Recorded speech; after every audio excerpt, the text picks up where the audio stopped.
Saudações pessoal, eu sou o Ricardo Tchaikovsky e nesse canal nós falamos sobre magia, ocultismo e atualidades.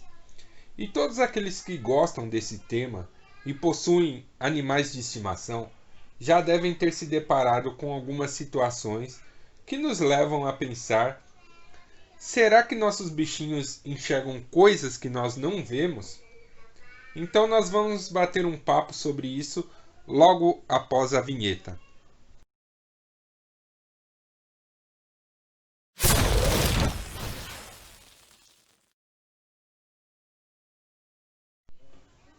Salve galera!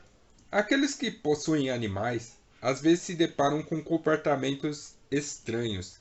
É o cachorro que late pro nada, o gato que se ouriça para a parede, o passarinho que se debate na gaiola ou o peixe que começa a nadar de forma esquisita.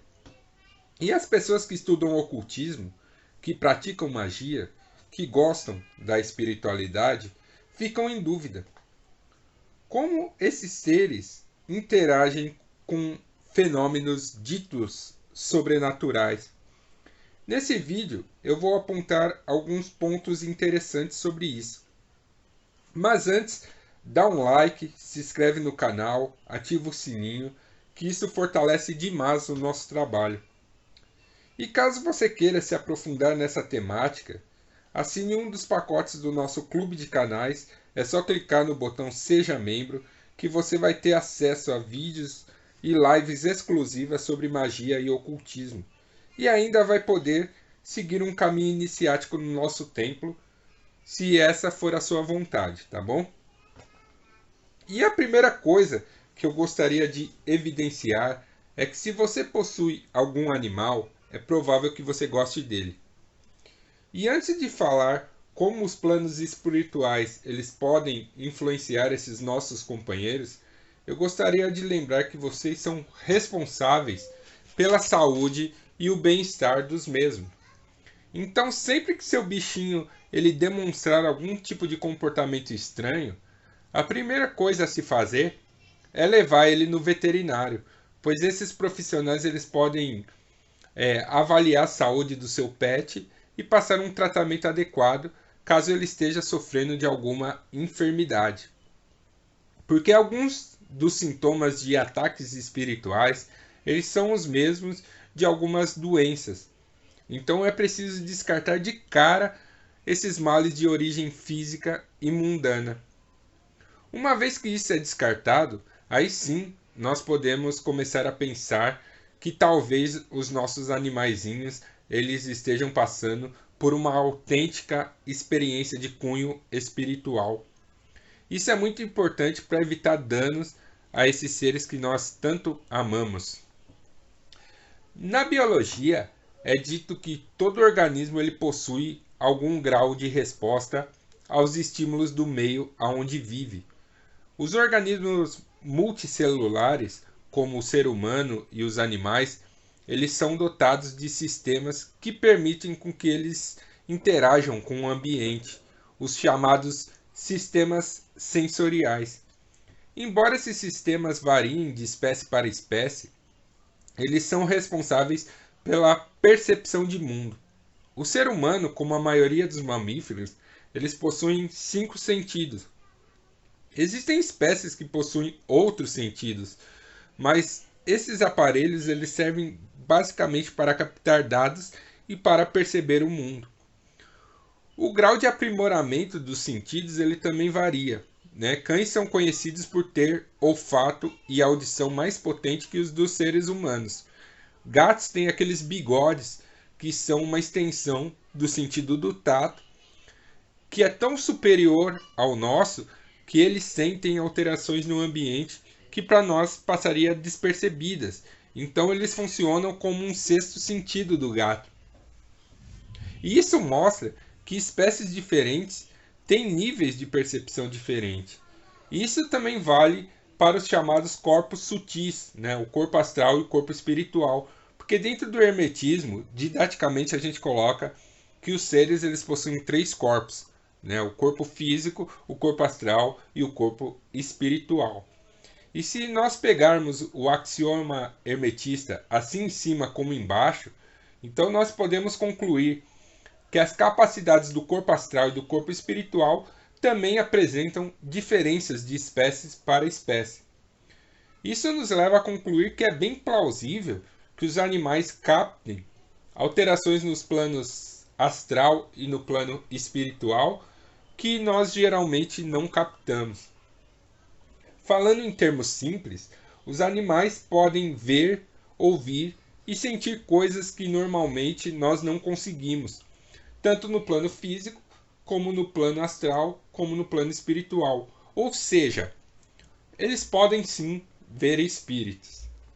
Ainda no hermetismo, é dito que os seres humanos eles são como radiotransmissores, que estão a todo momento emitindo e captando determinadas frequências de energia espiritual. Os animais também são emissores e receptores. O que muda é apenas a escala, né? Muitas vezes a escala de percepção ela se sobrepõe, ou seja, nós e nossos animais estamos captando as mesmas coisas. Todavia, em alguns casos, eles conseguem captar espectros que nós não. Mas também é verdade que nós também captamos frequências que às vezes eles não captam. Então, em alguns casos, pode ser que seu animal esteja apenas captando algo que está fora de sua percepção. Ele pode estar ouvindo, por exemplo, uma colônia de cupim que está dentro de uma parede. Ele pode estar sentindo o cheiro de um camundongo que fez sua toca debaixo do assoalho. Mas às vezes ele pode estar realmente interagindo e percebendo um ser espiritual. Tá? Então eu tenho que colocar isso em termos bem claros, porque às vezes o animal está interagindo com uma coisa que está fora do seu espectro de percepção do próprio plano físico. Mas às vezes ele pode estar percebendo algo realmente espiritual que também está escapando da sua percepção. Né? Então vamos falar aí de espécies de animais específicos aí que as pessoas usam como animais de estimação, como pets. E vamos começar pelos cachorros, né? Pelos cães. Os cães eles têm uma consciência de matilha. Eles geralmente elegem um membro da casa como líder da alcateia, digamos assim, e se tornam leais a esse líder ou a essa líder, né? No nível espiritual, eles usam essa consciência de matilha, né, essa consciência de alcateia, para defender o seu grupo e especialmente o líder. Então, dependendo do temperamento do cão, ele irá se colocar entre o dono e o fenômeno espiritual, seja esse fenômeno um espírito ou mesmo um feitiço que às vezes foi enviado para você. Né? Se esse fenômeno ele for de natureza hostil, com a intenção de te prejudicar, como um quiumba, por exemplo, ele vai ter uma postura mais agressiva, latindo e rosnando, né? Como se tivesse realmente uma pessoa hostil ali tentando te atacar. Porque o cachorro está vendo aquele espírito de uma maneira hostil e ele vai reagir como se estivesse reagindo para um atacante aí que está te atacando no físico. Né? Mas ele está vendo essas coisas numa escala espiritual. Né? Os cachorros eles também são bons em localizar pontos de ancoragem de feitiços e trabalhos que foram feitos contra você. Então eles conseguem perceber objetos amaldiçoados, eles conseguem encontrar feitiços que foram enterrados aí, que estão sendo direcionados para vocês. Então alguns magos treinam seus animais de estimação, os cães, para localizar feitiços. Né? Ele sabe a origem, da onde está vindo aquele ataque, seja um feitiço ou seja um ente espiritual, né? Um ser espiritual consciente. Eu, por exemplo, eu tinha uma cadela, a Fubeca, que ela ficava comigo no círculo da arte e reagia aos daimons invocados, né? Quando eu praticava mais a Goécia. Então, cachorros eles são bons em identificar a natureza da entidade espiritual e suas intenções. Né? Eles conseguem perceber se determinada força está querendo te prejudicar de alguma maneira. Então eu usava a Fubeca para ela perceber se o Daimon ele estava mal intencionado para comigo ou se estava de boa.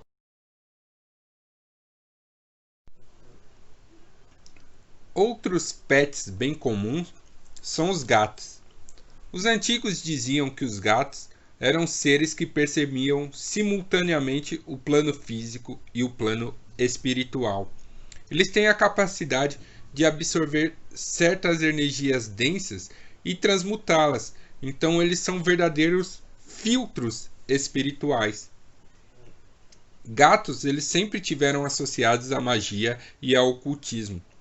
E na antiguidade eles eram usados para controlar pragas, sejam elas físicas, sejam elas espirituais.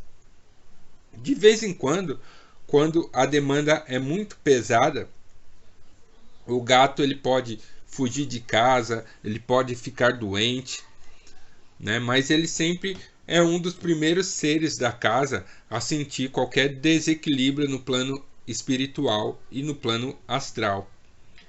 Devido a essa característica híbrida, os gatos eles são facilmente conectados com servidores astrais, e isso é usado para criar os famosos animais familiares.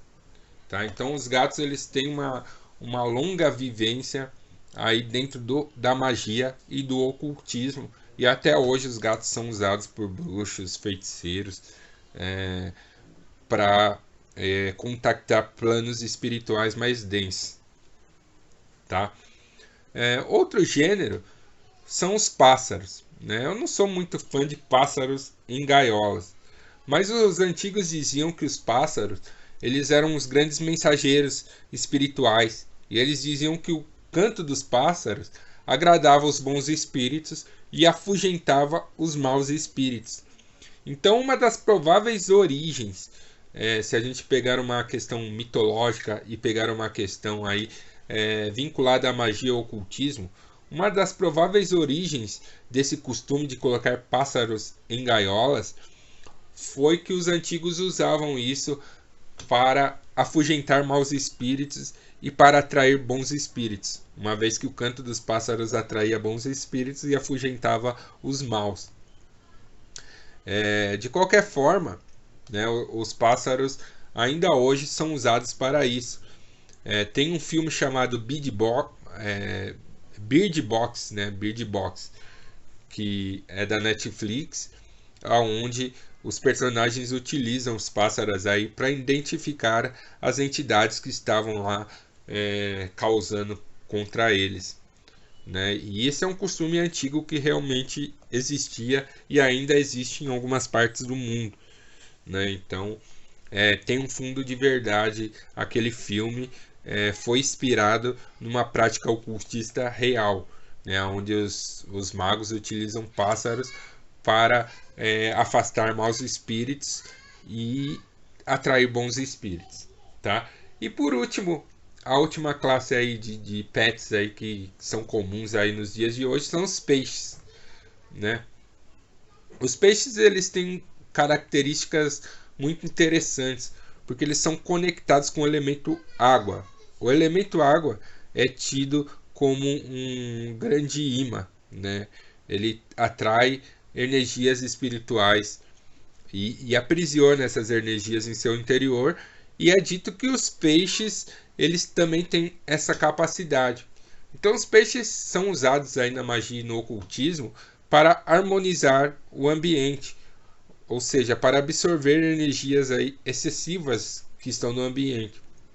Então o costume de criar peixes em aquário, se você observa por uma ótica hermética, por uma ótica ocultista, ela tem origem aí nessas questões que os peixes eles atraem e retêm energias em excesso do ambiente.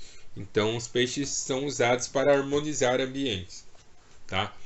E essas são aí as 4 classes de bichos de estimação aí mais comuns nos dias de hoje. E é assim que esses seres aí são usados na magia e no ocultismo, e é assim que eles interagem com o plano espiritual.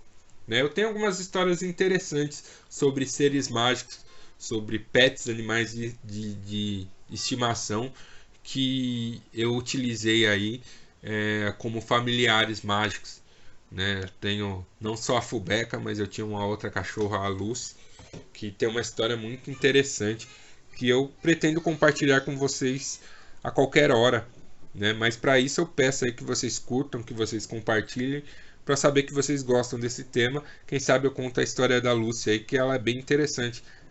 Eu criei aí um servidor, conectei ela a um servidor astral e ela virou um familiar muito poderoso. Então é isso aí. Se vocês quiserem saber essa história aí, curtam, compartilhem aí, coloquem aí no comentário que qualquer hora eu conto essa história para vocês, tá? Sou Ricardo Tchaikovsky, força e honra.